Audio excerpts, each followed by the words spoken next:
Greetings and welcome to CSW Industrials' Fiscal Third Quarter 2026 Earnings Call. At this time, all participants are on a listen-only mode. A question-and-answer session will follow the formal presentation. If you'd like to enter the queue, please press star one at any time during this conference to enter the question queue. If anyone should require operator assistance during the conference, please press star zero on your telephone keypad. As a reminder, this conference is being recorded. I would now like to turn the conference over to your host, Alexa Huerta. Thank you. You may begin. Thank you, Rob. Good morning, everyone, and welcome to the CSW Industrials Fiscal 2026 Third Quarter Earnings Call. Joining me today on the call is Joseph Armes, Chairman, Chief Executive Officer, and President of CSW Industrials, and James Perry, Executive Vice President and Chief Financial Officer. We issued our earnings release, updated investor relations presentation, and quarterly report on Form 10-Q prior to the market's opening today, all of which are available on the investors portion of our website at www.cswindustrials.com. This call is being webcast, and information on accessing the replay is included in the earnings release. During this call, we will make forward-looking statements. These statements are based on current expectations and assumptions that are subject to various risks and uncertainties. Actual results could materially differ because of factors discussed today in our earnings release, in the comments made during this call, as well as the risk factors identified in our annual report on Form 10-K and other filings with the SEC. We do not undertake any duty to update any forward-looking statements. I will now turn the call over to Joe. Thank you, Alexa, and good morning, everyone.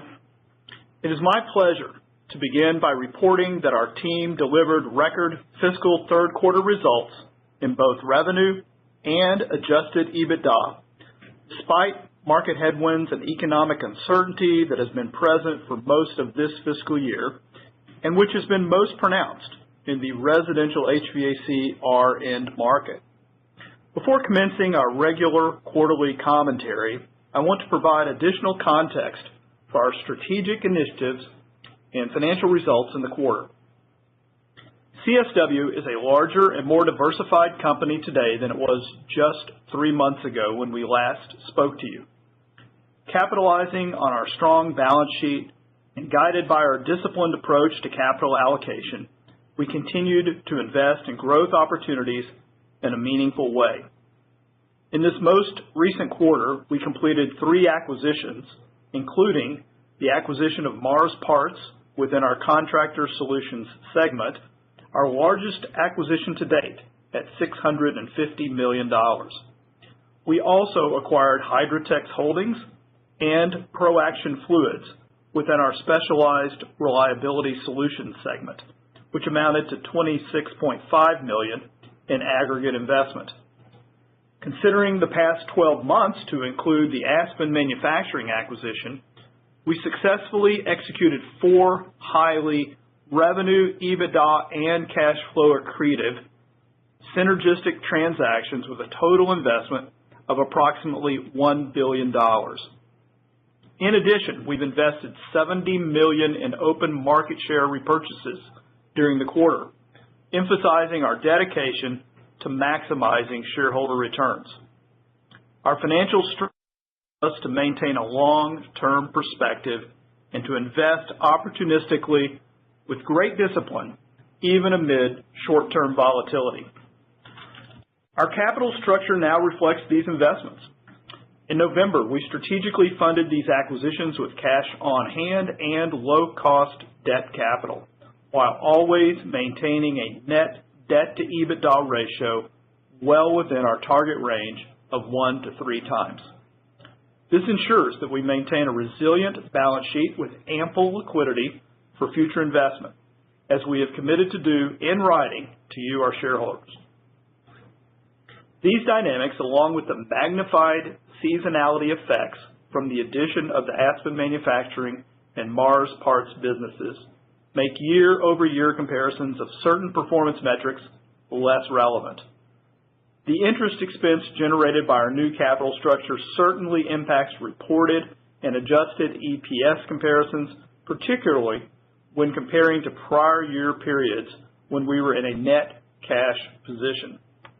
Additionally, having deployed almost $1 billion in acquisition capital in the last year, our amortization of intangible assets will increase significantly, which also challenges comparisons. These items are excluded when providing EBITDA and adjusted EBITDA results, which is why we continue to point you toward these metrics as the best multi-period comparison. Providing an update on the Mars Parts acquisition, we will remind you that at the time of acquisition, we reported that we expected to achieve $10 million of run rate synergies and to reach a 30% EBITDA margin for this business within 12 months. We have already actioned a majority of the identified synergies, and we now expect to exceed this initial objective. I am pleased to share that the team has done an outstanding job in accelerating the integration of Mars Parts into our Contractor Solutions segment. The conversion of this business into the Contractor Solutions ERP system was completed earlier this month, and other commercial integration initiatives, including product harmonization, are well underway. In short, we confidently maintain our expectations to achieve our operational and financial goals for this acquisition. We have experienced encouraging order volume as we exited December and moved into January, as compared to the overall fiscal third quarter. Based on very recent, detailed customer discussions, we have positive feedback that our customers' inventory levels are getting more in balance as their destocking plans have been or are being completed. Since going public in 2015, we have maintained that we generally expect mid to high single-digit organic growth through the cycle in our Contractor Solutions segment, though quarterly volatility is common. While not recession-proof, this segment has shown impressive resilience due to the essential nature of our innovative products. While it is too early in the season to forecast what we expect in calendar 2026 and for our fiscal 2027, we are cautiously optimistic and encouraged by order patterns starting to emerge. We expect to have a better view of this outlook on our fiscal fourth quarter earnings call in May. At this time, I will turn the call over to James for a closer look at our results, and following his comments, I will return and conclude our prepared remarks. Thank you, Joe. Good morning, everyone. As Joe mentioned, this quarter had a lot of moving parts, and I will address many of them in my remarks today. During the third fiscal quarter of 2026, we delivered a record revenue of $233 million, up 20% as compared to the prior year, driven primarily by our acquisitions over the last year. This was partially offset by a 2.9% reduction in consolidated organic revenue concentrated in our Contractor Solutions segment.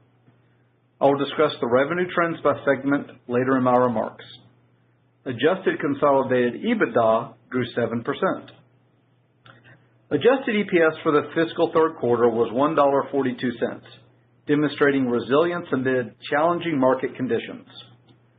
Recognizing that this reflects a 21% reduction compared to the same period last year, the reduction in adjusted EPS was primarily driven by $10 million of higher interest expense as we moved from a net cash position last year to a net debt position this year, after strategically funding acquisitions and share repurchases with cash on hand and low-cost debt capital. Adjusted EPS was impacted to a lesser extent by increased operating expenses from the acquired businesses before realizing the full effect of planned and actioned synergies, as well as gross margin compression we have signaled all fiscal year, driven primarily by the margin dilution from the Aspen Manufacturing and Mars Parts acquisitions in Contractor Solutions. More granularly on the EPS adjustments, our fiscal third quarter included $6.6 million or 40 cents per share in acquisition-related transaction and integration cost, net of tax, as well as $11.3 million, or 68 cents per share, of amortization of acquired intangible assets, consistent with the updated adjusted EPS methodology we introduced in our fiscal first quarter. Consolidated revenue for the fiscal third quarter of 2026 increased by $39 million, or 20% when compared to the prior year period, driven mainly by the aforementioned acquisitions. Inorganic growth was partially offset by lower organic volumes in Contractor Solutions due to continued destocking by our customers in the residential HVACR market.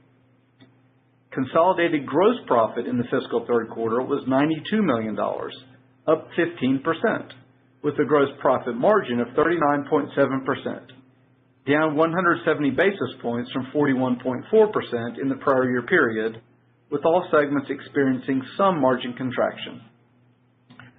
Our consolidated adjusted EBITDA for the fiscal third quarter reached a record $45 million, representing a $3 million increase and 7% growth compared to the prior year period. Our adjusted EBITDA margin declined by 250 basis points to 19.2% from 21% in the prior year quarter.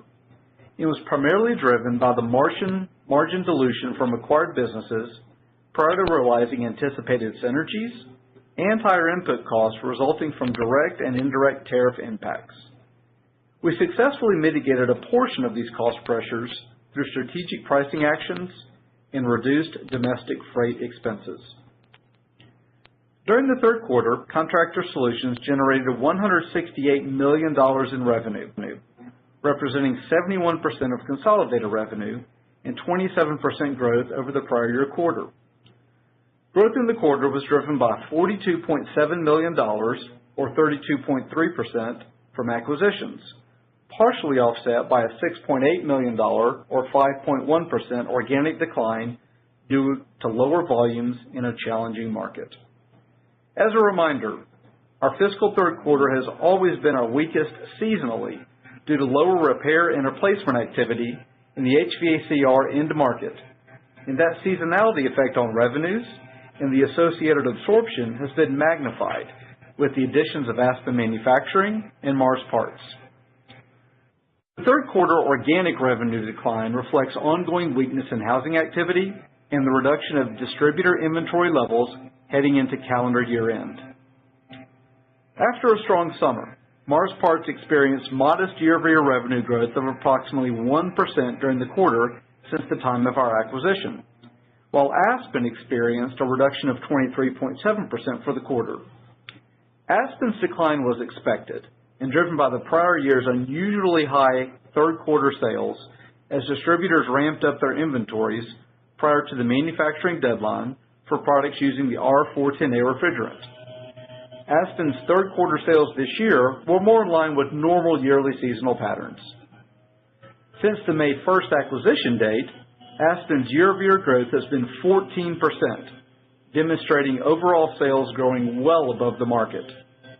As a result of the Mars, Aspen, and PF Waterworks fiscal third quarter results, we had a total reduction of 7.3% in organic revenue if we had owned these businesses last year, a metric we recently started reporting due to our large investments in acquisitions. Adjusted EBITDA for the Contractor Solutions segment was $41 million, or 24.4% of revenue, compared to $37 million, or 28.4% of revenue in the prior year period. EBITDA margin declined to lower gross margins from acquired business-related dilution prior to realizing anticipated synergies, partially offset by pricing actions and the lower domestic freight costs. On November 4th, we closed the Mars Parts acquisition in Contractor Solutions for $650 million in cash, utilizing a $600 million 5-year term loan A and borrowings from our renewed and extended $700 million revolving line of credit. This acquisition, as previously mentioned, expands our existing portfolio in the HVACR end market with the addition of motors, capacitors, other HVACR electrical components, equipment installation parts, and other components used by the pro trade for repairs and replacements. This acquisition also enhanced CSW's diversification into repair parts versus replacement parts. Our Specialized Reliability Solutions segment revenue increased 10.8% to $38 million from $35 million in the prior period.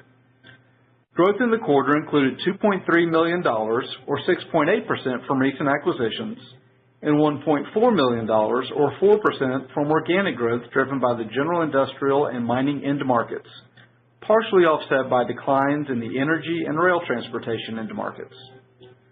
Organic revenue includes the realization of the price increase in this segment announced during the second fiscal quarter, partially offset by unfavorable revenue mix. The adjusted segment EBITDA of $6.5 million in the third quarter fell 1.6% from $6.6 million in the prior year period. The adjusted EBITDA margin contracted 210 basis points to 16.9% in the current period, driven by revenue mix. As Joe mentioned, in the third fiscal quarter, CSW acquired Hydrotex and ProAction Fluids for approximately $26.5 million in aggregate, diversifying our Specialized Reliability Solutions segment's products and end markets. The Hydrotex acquisition expands our specialty oils and lubricants portfolio, and ProAction Fluids adds products for horizontal directional drilling that support infrastructure build-out. In conjunction with these acquisitions, and in response to the challenges in the SRS segment's end markets and our recent margin performance, we have undertaken certain restructuring actions earlier this month.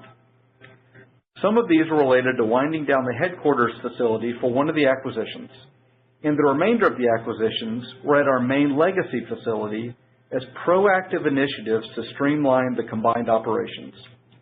We do not take these actions lightly, but we expect them to enhance our margins going forward as we strive for a sustained 20% EBITDA margin in this segment. The benefits from these changes will take effect April 1st, and we will report further on the one-time charges associated with these restructuring activities with our fourth quarter results in May.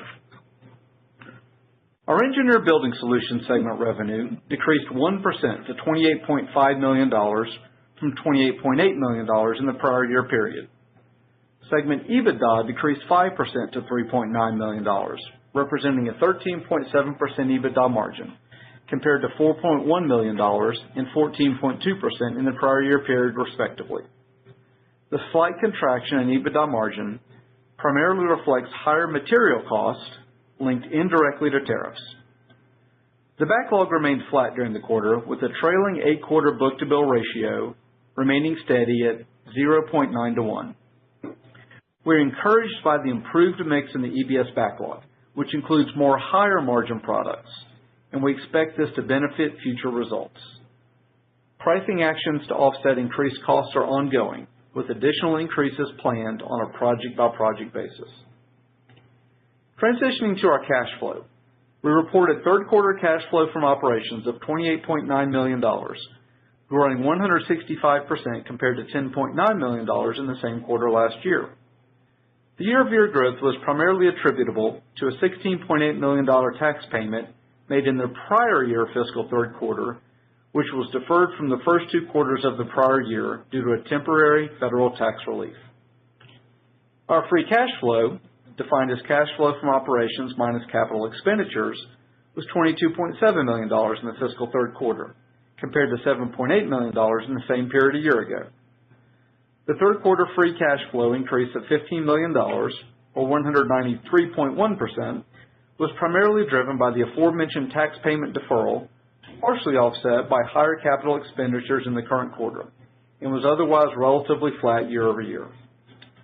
Our free cash flow per share was $1.37 in the fiscal third quarter, compared to 46 cents in the same period a year ago. Excluding the tax payment deferral, our free cash flow per share in this year's third quarter decreased by 9 cents, or 6.2%, from $1.46.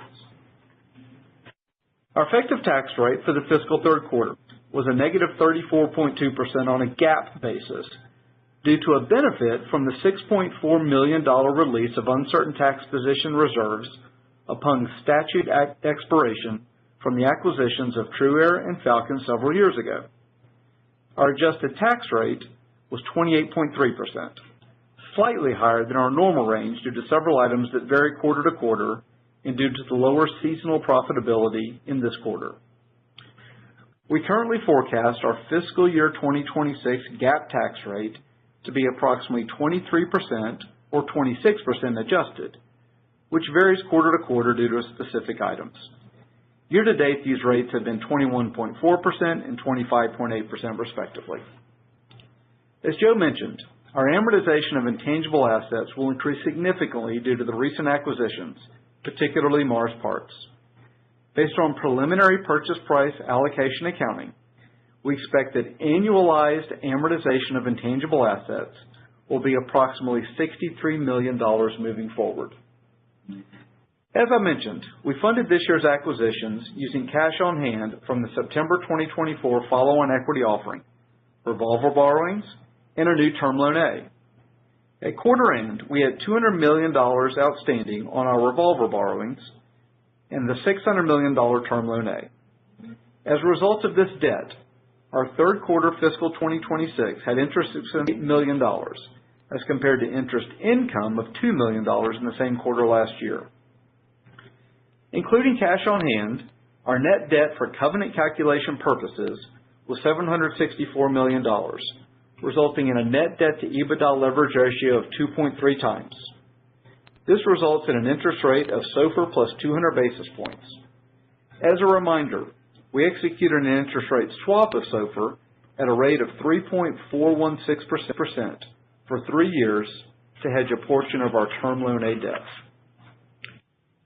We maintain a strong balance sheet with a net debt to EBITDA ratio well within our target range of 1 to 3 times, ensuring ample liquidity to continue to support growth initiatives and all other elements of our capital allocation strategy.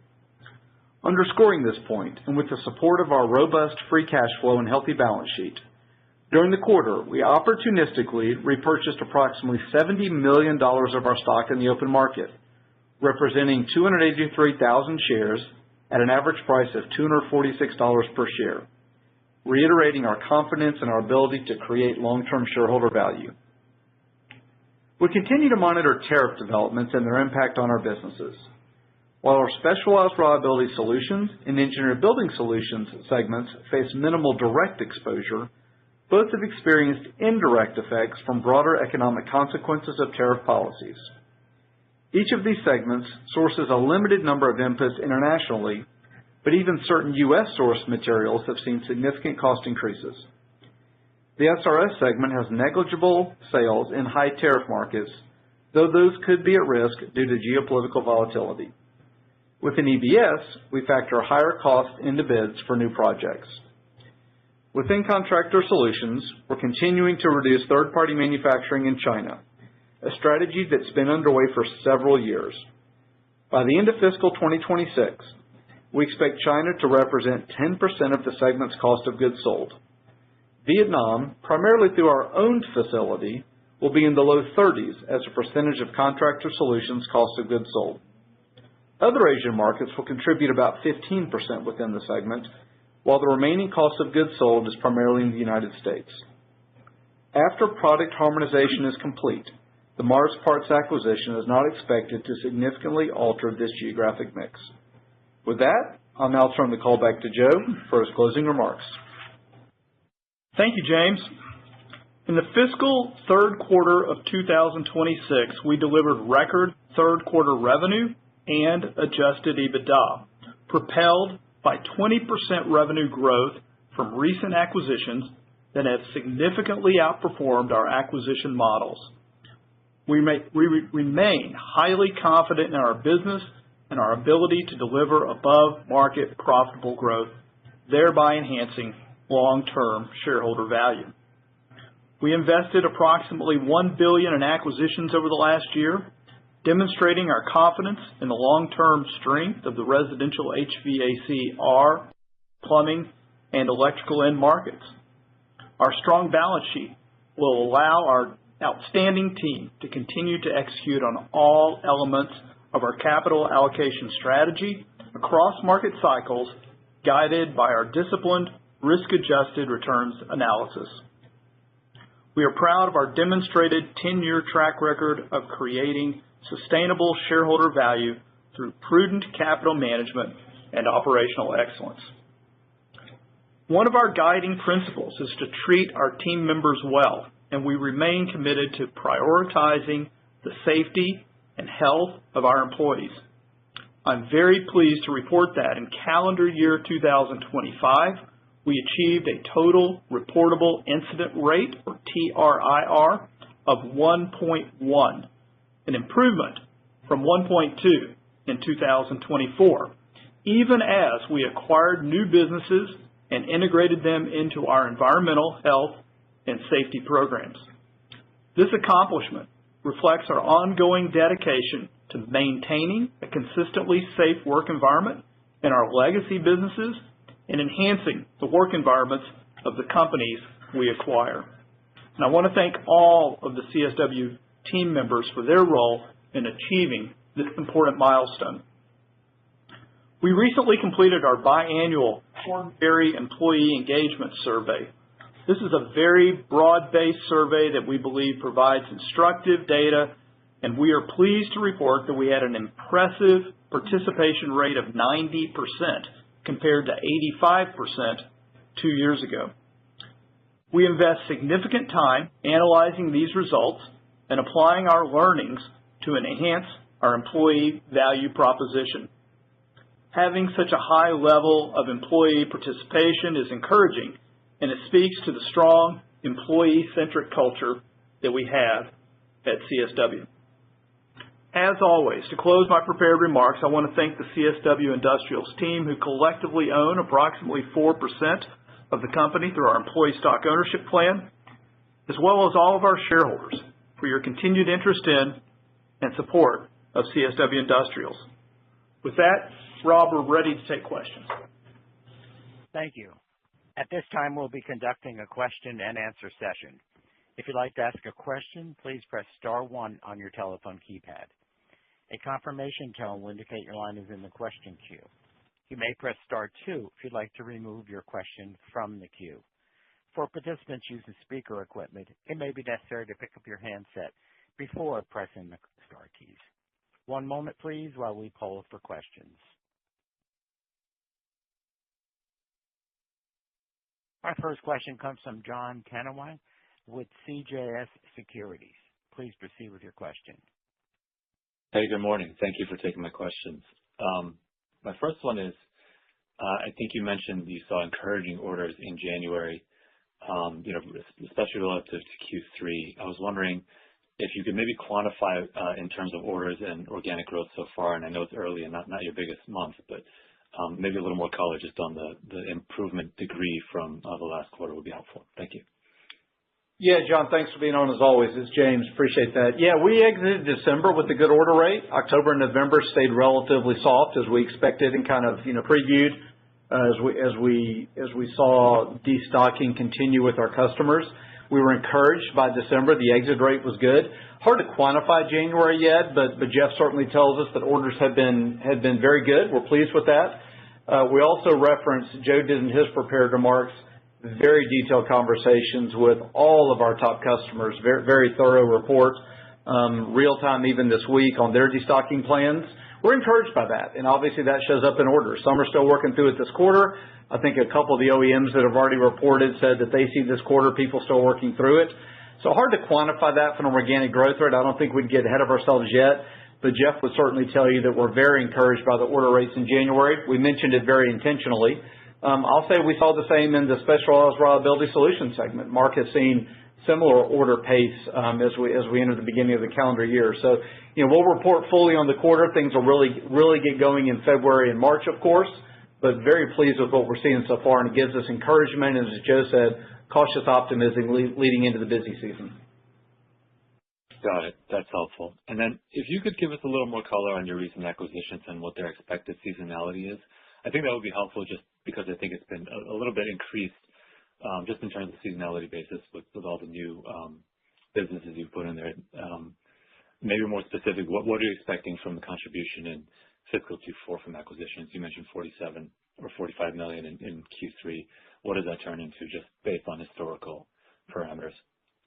Yeah, John, great question. We've had Mars for just a couple of months now, so we're getting our arms around that fully. Aspen now will, have it since May 1st, so this will be our first January, February, March quarter. We talked about Aspen was down a bit year over year just because last year was such a buildup like the OEM saw with the equipment change. We've said generally that our legacy contractor solutions business is kind of a 50 to 55%, stronger two fiscal quarters, 45-50% in the others. Aspen and Mars are probably more like 60-40. Breaking down quarter by quarter is still a little early for us to get to, and especially going through the first year with them, going through the disruption we've had in the market the last few quarters, of course, with the destocking. So, I think as we get through this quarter, we'll have a better sense, but they do exaggerate the seasonality, magnify that a little bit more because they're more repair focused. And obviously, folks are not turning their air conditioners on, certainly not with the cold snap we've had lately, but folks aren't turning their air conditioners on in, December, January, February, most places, so you don't know that you have a repair. If someone buys a new house, they may go ahead and replace the system, so that's why that business tends to hold up a little better through the seasonality. But they're going to exaggerate things somewhat, but I would ask that you kind of give us this quarter to get a better sense of what that looks like under our ownership, and as we go along throughout the fiscal year, we'll get a better and better look each quarter at how each of those perform.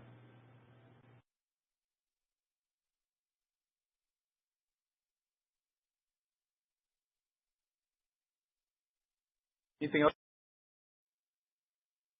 Lost everybody. I'll take the next question. Our next question comes from Susan McClary with Goldman Sachs. Please proceed with your question.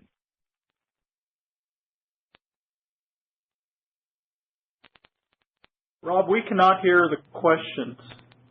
Okay. Can you hear me now? We can hear you, Rob. Hear you. If Sue's talking, we don't hear Sue. Our queue is on. Hello? Susan, are you there, Susan? Yes. Can you hear? It's Charles Brown for Susan. Can you guys hear me? Hi, Charles. Yes, we can now. Yeah, Thank you. Hey, Charles. Wonderful. Hey, wonderful. Sorry for the technical difficulties, but good morning. I guess first I would love to ask about, understanding your optimism for more normalized order rates coming through in HVAC. Can you maybe help us understand what the organic growth for this business could look like in, calendar 26 over the next few quarters if the housing market remains weak? What is the confidence in your ability to return to, your targeted mid to high single-digit growth over time? Yeah, Charles, this is James. I wish we had a real precise answer. As we said, it's a little early. I'll say a couple of things. We've historically had a mid to high single-digit organic growth rate within Contractor Solutions, and that's through the cycles. Obviously, this last year we did not have that. We've certainly had years when that, exceeds 10%, and you get back to that average. So I think as we go through the next couple of years, we expect that type of average to return. What quarter we start seeing that, we're not sure yet. We're certainly, as we said, encouraged by the order volume we've seen in December and January. We're most encouraged by the anecdotal evidence we have in talking directly to our customers and where their inventory levels are in terms of parts and accessories, which could be different from OEM inventory. So we're encouraged by that. I would also say, as we go through the year, we're going to have easier comps. Last year's fiscal fourth quarter was up about 8%. You kind of had a makeup over the fiscal third quarter. So the quarter we just started, January, February, March, was pretty good last year because people waited to stock up because they were buying the OEM equipment in the November, December months, and then they stocked up on parts and accessories down in March last year. So this quarter's comp's a little harder. But as we go through the year, obviously the comps get a little bit easier. So I think when we talk to you in May, we'll have a much better sense than with a couple of months behind us of order volume. You'll obviously hear a lot more from our customers, those public and the ones that we talk to that we're happy to talk about in terms of what their inventory levels look like. So when we return to that, we'll see. But, we've got a long history in this end market and in this business that tells us that, a mid to high single-digit organic growth rate is what we expect in the long term. Okay. No, that's very helpful color. Second, I'd just like to touch on pricing. Can you provide the latest on what you're seeing on the Contractor Solutions side? And, considering the moving pieces in terms of tariffs and other input costs, how do you approach decisions to maybe get more pricing over time in this business this year? We've been reactionary in terms of tariffs, obviously. The last couple of years, we've taken our annual price increase in January, and that's worked its way through the system and been well received. I think, as we always say, that gets passed all the way through the system. Where we are in the value chain is very important. People pass that through as well. As you know, we took a bit of a mid-year price increase to cover our tariffs, and that's really starting to get fully impacted now, the quarter we just started. It takes a little while to get through the system. So as long as tariffs remain steady for the most part, we think we've covered that now. You've seen obviously some price increases on the metals side. Some of that starts to impact us. Aluminum affects us in EBS. Even something like silver can have a bit of an impact for us. We're watching that closely. It's not a big impact yet, but we're watching things like that as commodity prices continue to go up. But we think what we've done in terms of pricing is what we need, but we have never been shy about taking price increases and pushing those through if we see the cost moving up. And we're very transparent with that with our customers. That gets passed through the system, like I said. We don't do that early or until we need to. Last year, as you recall, tariffs kind of spiked, came back down. We waited, and I think our patience was rewarded with customer response on how we handle that in terms of the industry. And so we will not be hesitant to take pricing as we need to. Last fall, we took price increases within Specialized Reliability Solutions and passed that through the system. Within EBS, that's a project-by-project basis. So we're not going to let the shareholders bear the brunt of cost increases. We will continue to pass that through as warranted. No, that makes sense. Thank you for that. And if I can squeeze one last question in, maybe for James, can you provide an update on your capital allocation priorities from here? Obviously, you're sitting near the midpoint of your targeted leverage range. And are you willing to do more acquisition in the near term? And what is the pipeline for M&A that you're seeing today? Yeah, I'll pass some of this over to Joe, Charles, if you don't mind. But, we will certainly work to pay down our debt, but we're sitting at a 2.3 times on the covenants. We've been there before after the Truer acquisition. We were right on that same number, in fact, and worked that down over time.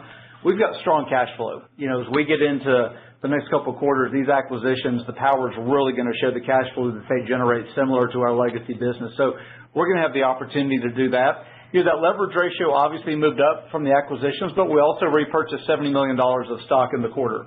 We've got certain levels at which we do that, and that got triggered, and we did that, and we think having an average share price of $246 in that repurchase program last quarter is going to look very attractive long term and create a lot of value for the shareholders. So we made a very intentional decision to take on a little more leverage to do that. But we're very comfortable with 2.3. We see that coming down over time from the results of our cash flow. And I'll let Joe talk about kind of our thoughts on M&A right now. Yeah, thank you, James. I think, as James said, our free cash flow and our cash flow is going to be very impressive as we move through the year with these acquisitions. We do have a period of digestion here. I've been asked about, future acquisitions and how long will it take to be able to, be in a position to do another acquisition. And I've said that will be quarters, not years. The integration is going exceedingly well. We are very, very pleased with the team's performance on that, and therefore we're hitting all of our targets or exceeding. And so we're very pleased with that. And so again, that would be quarters of digestion, not years. And but that also gives us quarters to pay down debt, and we will do that with our capital in the meantime. And we are disciplined. We are very rigorous in our analysis and our thinking about returns on those investments. And so, but we're in a bit of an execution mode right this moment. But again, that will last quarters, not years. And I think all levers are available to us, and we're just going to be very mindful of how we move forward and continue our track record of carefully allocating capital to the highest risk-adjusted return opportunity, and that's paid off for us so far. Thank you for the time, guys, and good luck with the quarter. Thanks, Charles. Our next question comes from Natalia Bak with Citi. Please proceed with your question. Hi, good morning. Morning, Natalia. I lost connection for a bit, so I'm not sure if this was asked, but I'll just ask it anyway. Just curious that given the colder weather and snow we've recently seen, have you observed any near-term pickup in replacement activity or pull forward within the Contractor Solutions segment in this quarter? Yeah, I don't think we see much impact there necessarily. We've got less exposure on the heating side so to speak. Obviously, there's some there, but it's more on the air conditioning side. You tend to have something like this every year or two, so it's not terribly unusual in terms of changing patterns. I think, Natalia, all I would say so far, obviously a look back will be valuable, a few weeks or a couple months from now. But, we talked about the order volume has been, at a very encouraging pace as we exited December, and January seeing very nice orders in the Contractor Solution business as well. The only direct impact we've seen so far is we lost a couple shipping days at some of our facilities. We'll make that up in the quarter, so we're not concerned about that. So we don't see any negative impact. In terms of tailwind, I think time will tell, but we see more of that in the summer when it gets exceptionally hot on the air conditioning side than in the winter when it gets exceptionally cold. Got it. That's helpful color. And then just on the acquisition front, I think earlier you mentioned that you expect to exceed the initial cost synergies that you outlined. So I'm just curious, what inning are you in, or the margin maturity curve today versus when you initially closed on acquisitions, and how much additional cost synergies do you expect to now realize from them? Yeah, this is James, Natalia. Thanks for that. Yeah, Joe did mention that, and we're really pleased that we see in excess of $10 million. Just a couple months in, I don't think we're ready to quantify that quite yet. We've got some internal goals that we always had internal goals that exceeded 10 million, but now we feel comfortable saying that we're going to exceed them.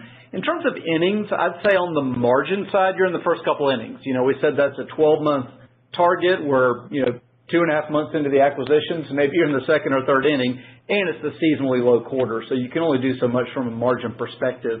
But we remain on track and are very comfortable with continuing to talk about a 30% margin. I'll say this, Mars has been fully integrated, so being able to directly pick out a margin is going to get difficult for us, but we're tracking it awfully well. In terms of the synergies, I'd say we're more in the middle innings because we've actioned these synergies. A lot of it was folks that didn't come with the acquisition day one.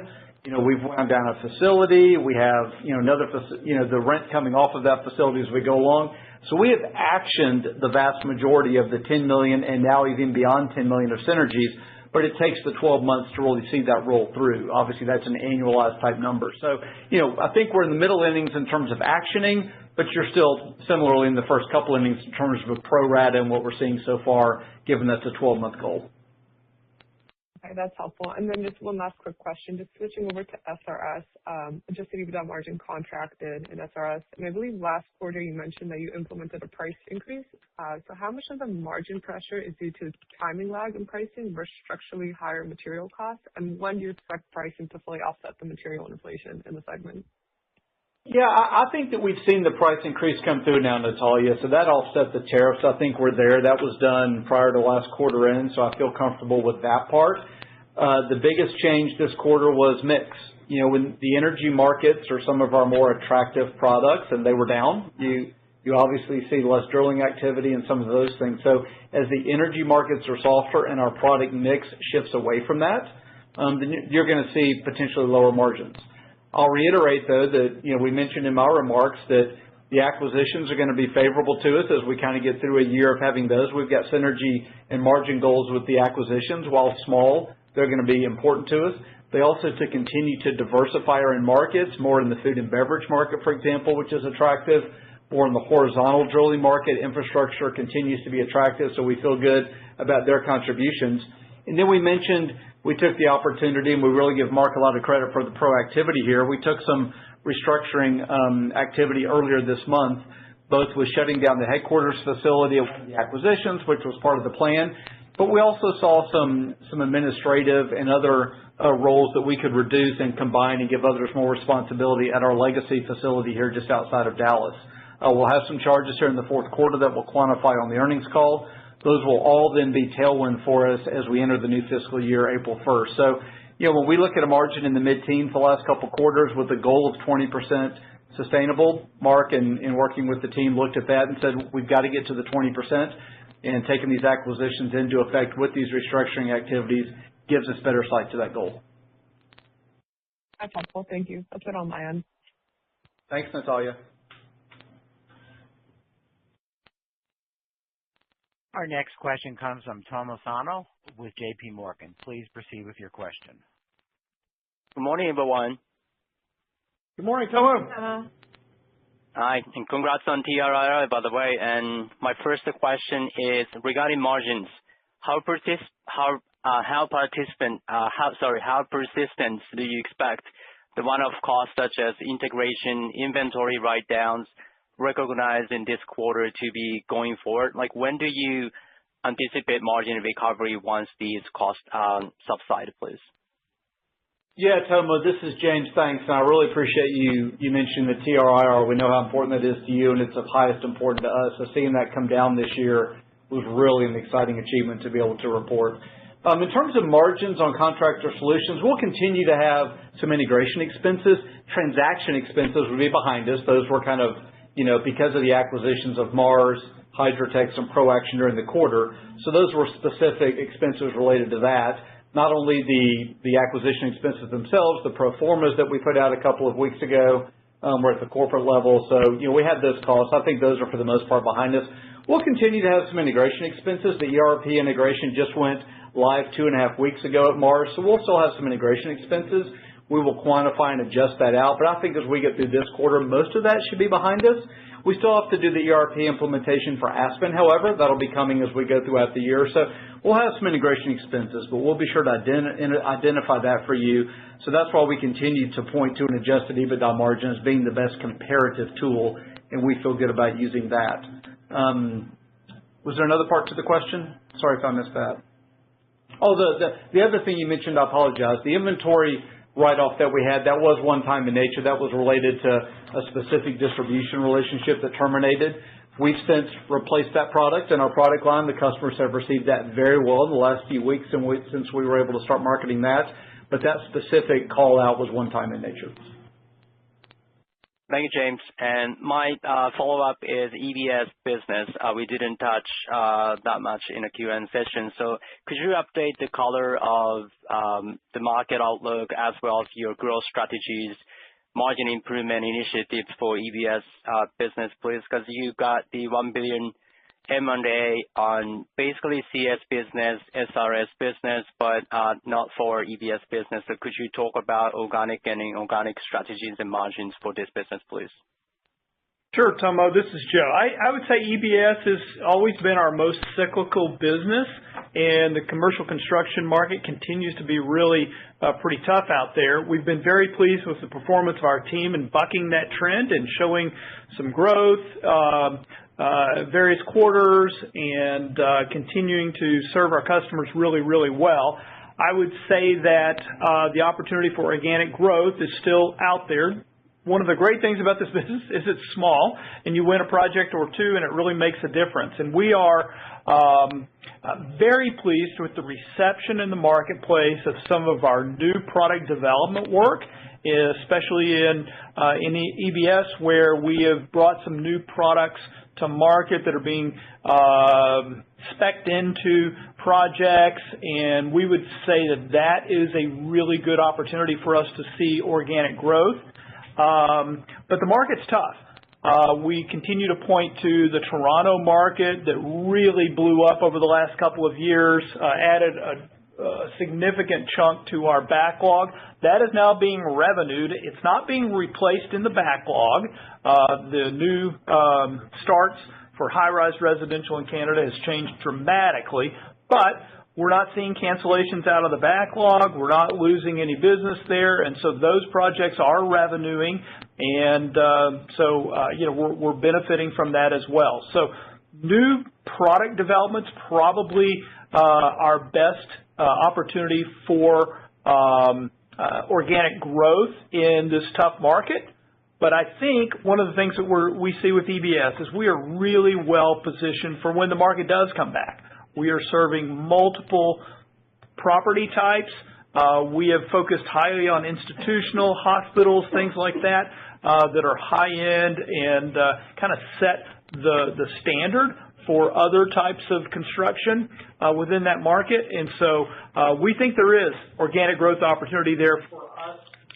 If the market would come back, I think you'd really see a nice uptick there. Thank you, Joe. That's all from me. Thank you, Tomo. Our next question comes from Jon Tanwanteng with CJS Securities. Please proceed with your question. Hi, thanks for taking the follow-up. I was wondering if you could just give your high-level thoughts on what you think housing demand and home improvement demand looks like heading into, calendar 26, and beyond that, if there's any specific puts and takes that we should be applying on top of that, like lapping the refrigerant change or others like that. Yeah, John, it's James. We're all hopeful, of course, that housing activity picks up. New housing activity continues to stay pretty soft, it looks like. You look at permit numbers, it stayed soft.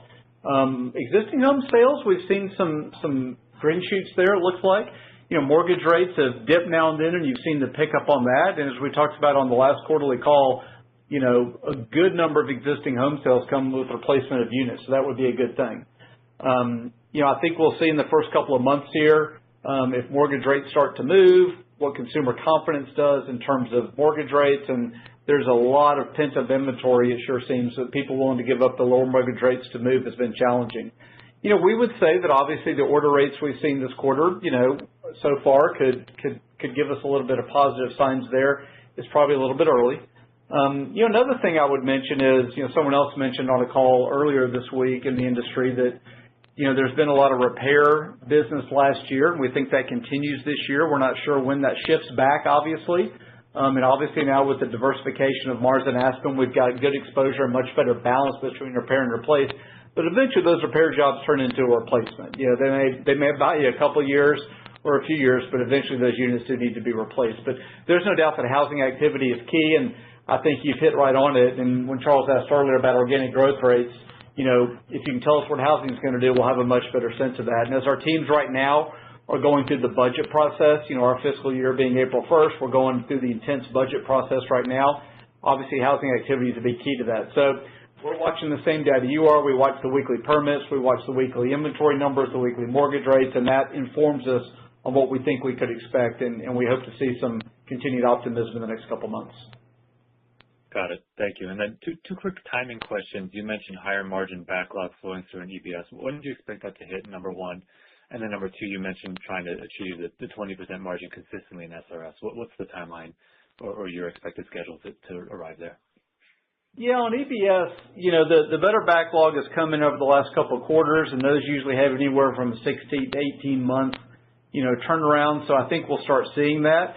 We still have some of the lower margin, projects in the backlog, so that offsets that. So, John, I think we'd like to tell you that, as we exit the fiscal year next year, you're really getting a lot closer to that goal that we've put out there. But again, we're going through the budget as we speak, so if you can let me kind of put a pin in that till May, we'll give you a little better sense of expectations as we go through the budgeting process I just mentioned. In terms of SRS, I'd kind of give you the same answer, but they're in that 16-17% range a little more consistently recently, and with the acquisitions coming in and with the restructuring that we've taken, once we adjust that out here in the fourth quarter, I think you're closer to seeing that 20% sustainably in the next few quarters. Great. And then final one from me, just a little more detail on the two smaller tuck-ins you did. Any mention on revenue and kind of what the margin was there, as well as the growth potential? Yeah, John, I would say both should be accretive to the margin profile of that segment. It's one of the reasons we did it. It gave us the benefit of both diversifying in markets and being accretive to our margin profile, so that's good. Growth, we expect to be able, again, to take their momentum and also add, our sales force to that, our distribution channels.